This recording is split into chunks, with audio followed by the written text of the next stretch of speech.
अस्सलामुअलैकुम एवरीवन, कैसे हैं आप लोग। अल्हम्दुलिल्लाह मैं ठीक हूँ और उम्मीद करती हूँ कि आप लोग खैरियत से होंगे। मैं शमनाज फ्रॉम मुंबई। अमीर अल महदी मंसूर अल गद्दाफ़ी, इतना बड़ा नाम शायद आपको याद ना हो पाए, लेकिन जब इनके साथ जो अल्लाह का करिश्मा कुछ दिन पहले हुआ है वो अगर वाक़या आप छोटा सा सुन लेंगे तो आपको ये नाम भी याद रहेगा और आपको ये इंसान भी याद रहेगा। इनकी कहानी से हम मुसलमानों को बहुत बड़ा सीख मिलता है कि अगर आपका यकीन मुकम्मल है, अगर आपका उम्मीद सिर्फ अल्लाह से जुड़ा हुआ है, तो फिर चाहे आपका सपना कितना ही बड़ा हो, चाहे आपका काम कितना ही बड़ा हो, आपको दुनिया की कोई ताकत कामयाब होने में नहीं रोक सकती है। ये जो अल गद्दाफ़ी भाई हैं ये लीबिया के रहने वाले हैं और लीबिया से बहुत बड़ी तादाद में एक ग्रुप निकला था हज के लिए। एयरपोर्ट पे तमाम ग्रुप के मेंबर जो थे वो पहुंच गए, उनका काम भी अल्हम्दुलिल्लाह सक्सेसफुल हो गया और वो लोग एयरप्लेन में बैठ गए। हवाई जहाज लैंड कर गया, उड़ गया, लेकिन अल गद्दाफ़ी भाई का जो काम था वो स्टॉप हो गया। उनको बैठने की इजाज़त नहीं दिया गया क्योंकि उनका नाम जो गद्दाफ़ी था, अल मंसूर अल गद्दाफ़ी, बड़ा नाम है, मैं शॉर्टकट में बता रही हूँ, अल मंसूर अल गद्दाफ़ी। गद्दाफ़ी नाम सुनकर उन लोगों के जो एयरपोर्ट पे वर्क करने वाले थे, जो काम करने वाले थे, उन लोगों का कान खड़े हो गए कि अल गद्दाफ़ी क्या है। क्योंकि अल गद्दाफ़ी लीबिया का एक हुक्मरान था जो बहुत पावरफुल, बहुत ताकतवर था। कर्नल गद्दाफ़ी नाम था, मोहम्मद कर्नल गद्दाफ़ी, जो जिसको इतने बड़े ताकतवर थे कि बहुत ही मुश्किल से अमेरिका वालों ने उन्हें रोका था और उन्हें हटाया था। तो ये नाम सुनकर उनके नाम में स्पेलिंग के मिस्टेक की वजह से या कोई ना कोई रीज़न की वजह से उनका जो जाने का जो प्रोग्राम था वो कैंसिल कर दिया गया। अल गद्दाफ़ी भाई बहुत ही इमोशनल होकर और मायूस होकर वहीं प्लेटफॉर्म पे बैठ गए।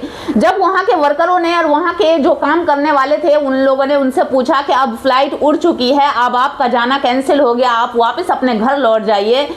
तो अल गद्दाफ़ी भाई ने सिर्फ एक ही जवाब दिया कि मैं उसी एरोप्लेन में बैठकर जाऊंगा और मैं हज करूंगा। ये बात सुनकर उन लोगों को थोड़ा अटपटा सा लगा कि जब एरोप्लेन लैंड कर चुका है, उड़ चुका है, फिर ये इस तरह की बातें क्यों कर रहा है कि मैं उसी प्लेन में जाऊंगा।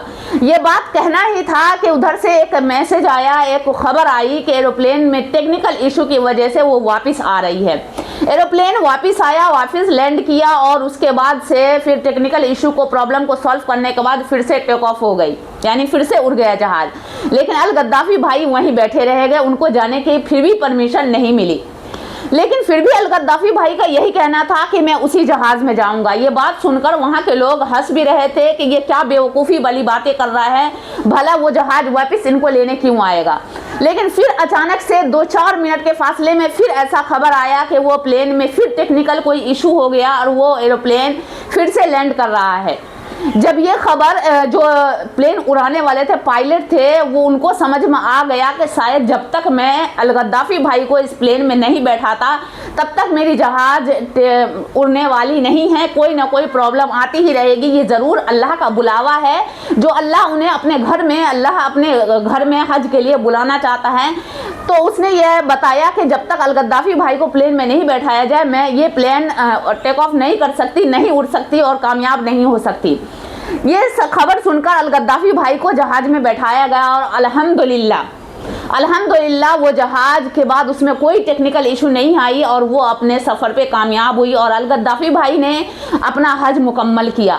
और हज के बाद उन्होंने ये पैगाम दिया कि अगर आप किसी चीज़ को चाहते हो, अल्लाह आपका उसमें साथ दे रहा है और आपका यकीन, आपका ईमान मुकम्मल है, तो आपको दुनिया की कोई ताकत नहीं रोक सकती। अल्लाह कोई ना कोई रास्ता, कोई ना कोई दरवाज़ा आपकी कामयाबी की तरफ ज़रूर खोलेगा। बस आपका यकीन जो है, आपका ईमान जो है वो मुकम्मल होना चाहिए और आपका इरादा नेक होना चाहिए।